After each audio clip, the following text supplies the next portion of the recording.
The Farmer was replaced. It's an amazing game sitting at 97% positive on Steam, where version 1.0 just released. This is also episode 3, so don't hesitate to check in the video description below if you want to see the previous ones, where I showed you a lot of the basics. In particular, in the last episode, we started to unlock a lot of different foods.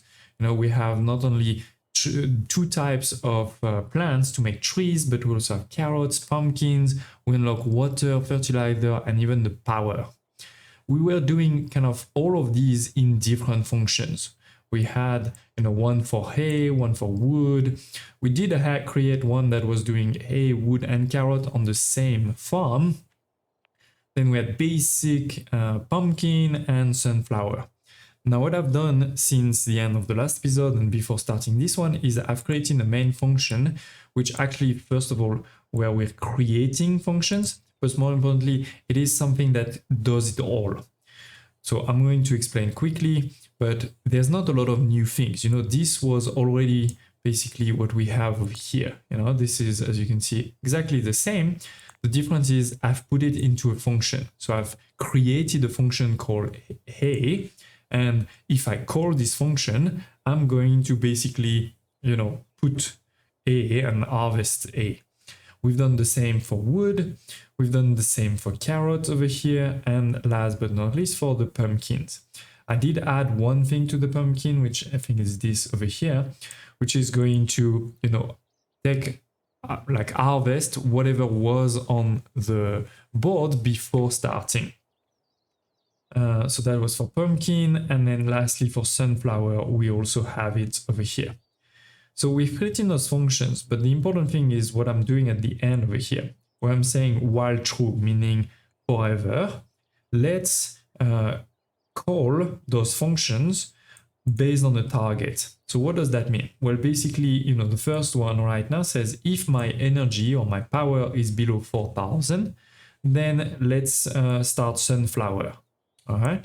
If my then the second is if my hay is below 260,000, let's start to do some A. Same for wood, for carrots, and for pumpkin. And obviously we can change those numbers, right? I say 4,000 here. I can change from 40,000 to whatever it is.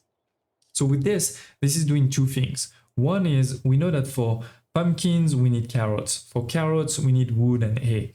So with this, what's gonna make sure is, let's assume I want a lot of carrots. Yes, I'm going to get a lot of carrots, but to make a lot of carrots, I need wood and hay. This is also going to make wood and hay on a continuous basis, right? It's going to always run, basically, like circle. It's a loop, it's a circle.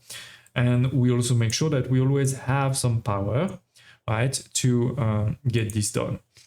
So now, let's assume, for example, we were trying to do this, which costs 781,000 of wood. I can just say, please, let's make this one until we get to 800,000. And, we start it. And now it's going to basically start planting wood because we have enough, we already have 4,000 of power. We already have enough A. So it's starting with the wood. And once it's done with the wood, it will actually also check, okay, do we still have hay? Do we still have carrots? Those type of things. It's not perfect. I'm not saying it's perfect, but it's a great way to make sure, you can get to whatever you want. Now, while this is running, let's check what our next steps are, because there are over here two important new resources, the polyculture and the cactus. And with, after this, we're going to get to the dinosaur. And then we have the maze, we have the mega farm. So there's still quite a lot to be done over here. So let's unlock both of these. I think we definitely have enough. So polyculture and cactus. And let me show you. And by the way, now we are not on wood anymore, right? We are on pumpkin. Why? Because we have reached the 800,000.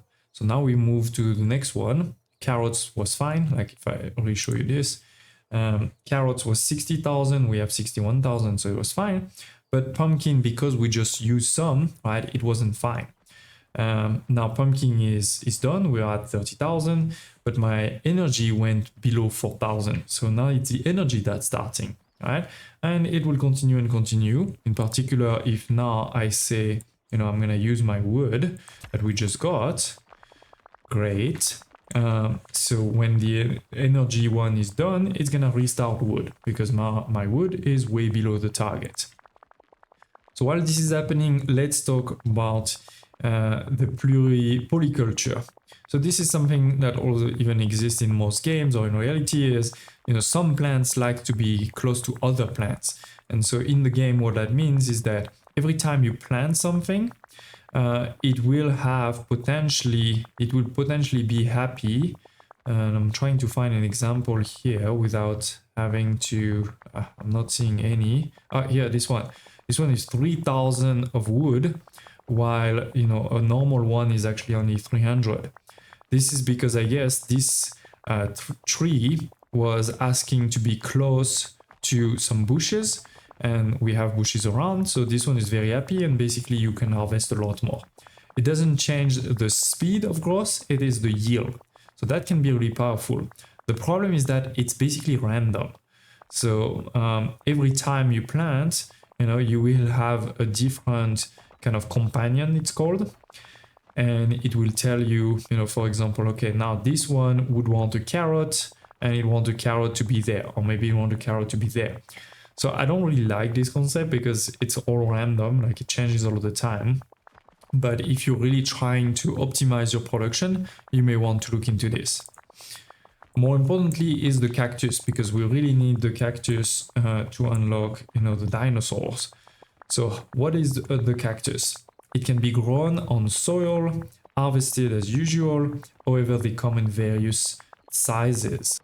What is different with the cactus is that they will all have a different size, and if they are sorted by size, then you will basically kind of be able to harvest all of them at once instead of just one by one.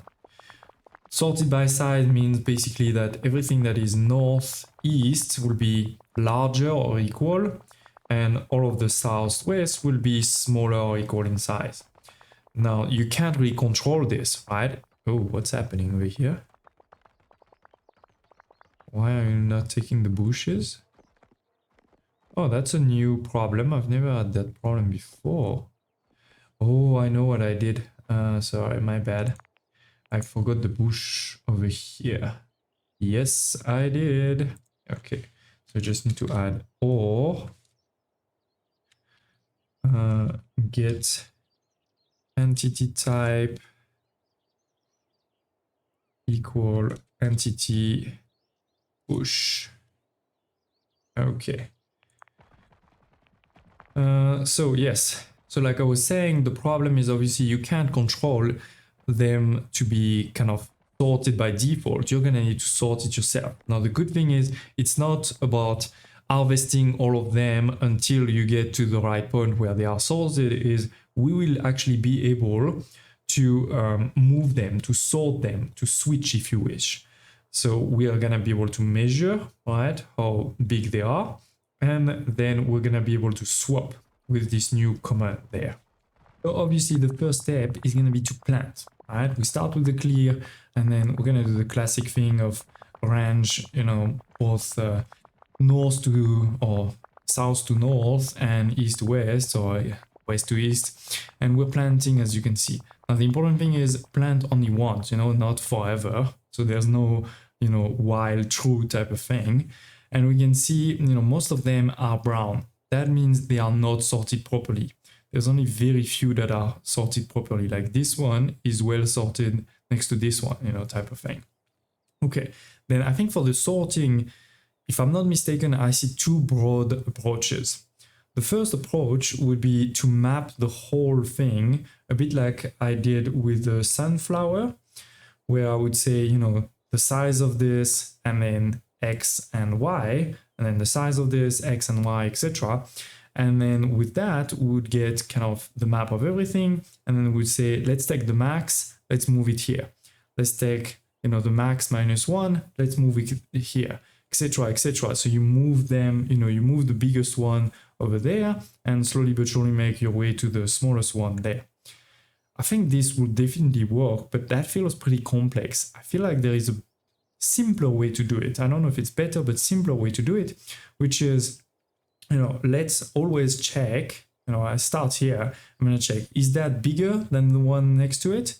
If it's bigger, then swap them, all right? If it's not bigger, then you leave it. Then we move to that one, we do the same. If it's bigger than this one, you swap. And then, so we're gonna do this whole line, then this whole line, etc. And then we can do the same vertically, all right? And I think that should get us there. And obviously at the end, we need to count that we've done it for all of them. And, or we can check.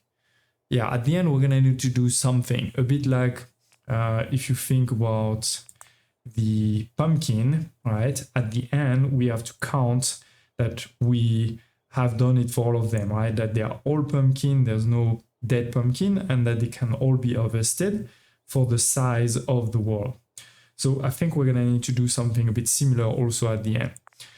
But yeah, let me get started on this sorting, and I'll see you in a minute. A few minutes later, and here we are. I have a very short sorting, and actually it's sorting and harvesting function, which I have a sneaky feeling may not be perfect, but I've tested multiple times and it worked all the time. So let me start it. So you see, first again, this is just the planting right now, in the planting phase. But after we're gonna move into the sorting and harvesting. So we have basically this part here is the sorting. And then when this is finished, we say, okay, do the harvesting basically. So what are we doing?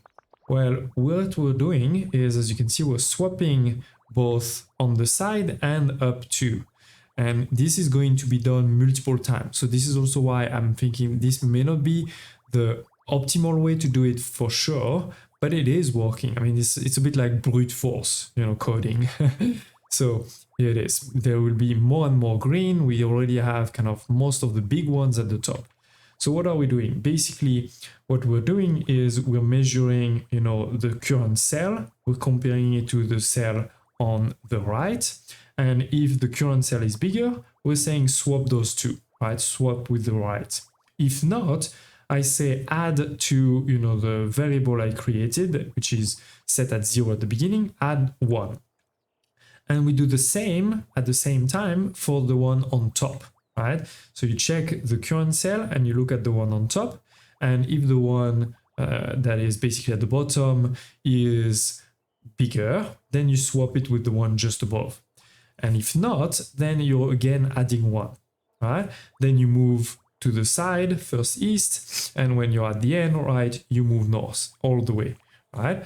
And so slowly but surely you can see most of it is green. We just have a couple of brown at the bottom. And so basically what this counter here is doing, no swap, is if we have all of them, oh, actually here it is. You can see, I knew it wasn't perfect somehow, because you can see we've left 2 of them, but we still got tons, right? We got like 40,000 basically in one go. But yeah, basically if, we're starting to count, right?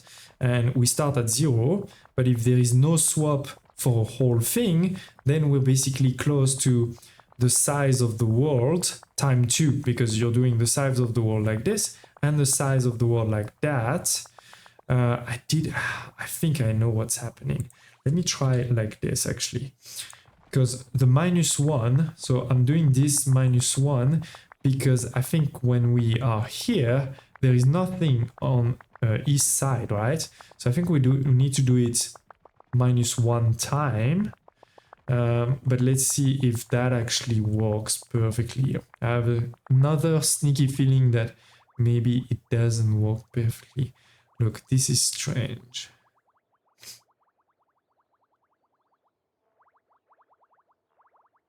No, it stops too early.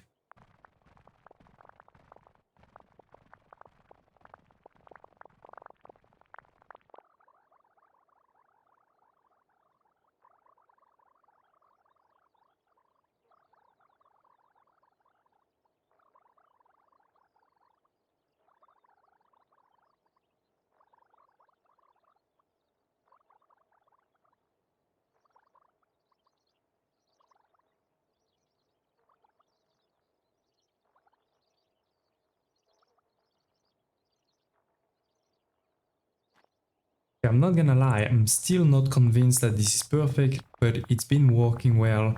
I've tried it a few times, so let me show you now.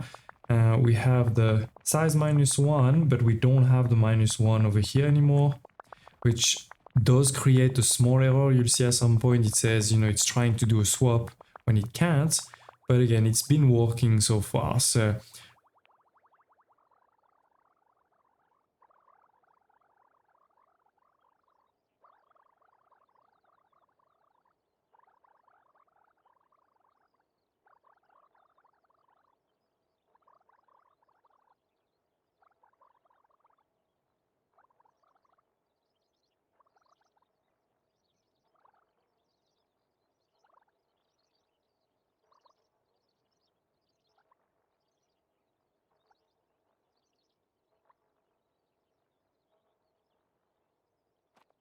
in particular, if you were paying attention to this time lapse, you may have seen that for this particular example, there was quite a few turns where there was only one that needs to be swapped and it still worked. So I think this is better than what we had before. And don't hesitate to tell me in the comments below if you have a better way. But yeah, with this, we have quite a lot of cactus, and so we can unlock the dinosaurs. Dinosaurs are ancient, majestic creatures that can be farmed for ancient bones. Unfortunately, dinosaurs have gone extinct, so the best we can do is dressing up as one. For this purpose, you have received a new dinosaur hat. The hat can be equipped with change hat. It doesn't look like the advertisement. If you equip the dinosaur hat and have enough pumpkin, an apple will automatically be purchased and placed under the drone. So let's see, this is 2 cactus for this cost. Oh, damn, we lost the dinosaur. Okay, and then if the drone is over an apple and moves, it will eat the apple and grow its tail by 1. Then there will be a new apple that comes into a random location. And then the apple cannot spawn if something else is there. Okay, makes sense. The tail will be dragged behind. And if the drone tries to move on top of the tail, move will fail. Okay. The last segment of the tail will move out of the way during the move, so you can move onto it. However, if the snake fills the whole farm, you will not be able to move anymore. So you can check if the snake is fully grown by checking if you can't move anymore. Okay, and we have measure to where the next apple will be. Okay, and when we unequip again the hat, the tail will be harvested, and based on the length of the tail we get some bones. So I'm thinking that if we use measure, we'll know exactly where it is. Then we can use the move to function we had created last time and go directly there. But there is a risk that if we do this, we go over our tail. If we want to avoid going over our tail, we basically need to, I think, do like a snake, go all the way like this, but that's going to be very slow. So you may, it may take you a long time to actually get those bones, versus what I'm proposing. You may not get the biggest tail ever, but it will be a lot faster. So let's actually try quickly what I'm proposing, because I think it should be working actually pretty fast. I'm gonna steal this because that is always easy. So we're gonna say we need to change at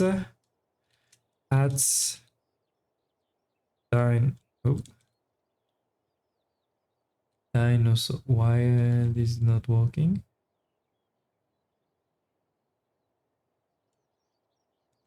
Oh, maybe it was not written properly. Hats, yes. Dinosaur hat. Okay, so we're gonna do this. All right, then we're gonna have an apple. We're going to say measure. Let's actually say, wait, actually we don't even need to do measure. We're gonna say over here, So import func, yes, and then we're gonna say func dot move to measure. Not sure that's gonna work, but let's try it one time. And this is what I'm doing, right? Just trying things. So we do have a strange one now. There is, I think, an apple under, and it is a couple of minutes later. I have created something, but somehow it doesn't really work. There is this problem here that I really don't know what the problem is. So it's basically 3, 7. So this is here, like 3, 7, it's there. Yes, the apple is there. I don't know why it can't go there, right? Like that's super strange. Why can't you go there? 3, 7 and move 2. So it will be move to 3, move to 7. So we have X is 3, Y is 7, right? So X0, X is gonna be this position, right? Which is basically 7 and 8. So move, we need to move 3 minus 8. We need to move 5. So if we move, if we say, yeah, this is bigger than 0. Oh, I understand, I think. I think this is my thing here that's just bad. Well, that's just bad. Yeah, okay. It's my function here that's just bad. Okay, I'll be honest, I tried quite a few things and I don't know, I'm a bit stuck. Basically, I feel like I need to get a function that's going to return to me when the dinosaur is stuck. Basically, in this case, right, it's trying to go over here. Basically, when it's trying to bite its tail. But I haven't been able to find anything because I think they basically say, yeah, this is the point where your move is going to return false, but the problem is it's not. Like, I don't know, for me it doesn't do that, at least. So I've tried many different things, and you can see, for example, here they've been using moves. I've tried a couple of different things, so I'd love to hear in the comments below, anybody who has managed, tell me what to do. Otherwise, I think we're stuck, ladies and gents. At least the cactus function, really works well. So I hope you can enjoy that one. But yeah, dinosaur, I'm stuck. And unfortunately, I also don't know how to unlock this one because the resource cost to unlock is something I don't know what that is. So if you know that too, please tell me. Otherwise, I'm double stuck.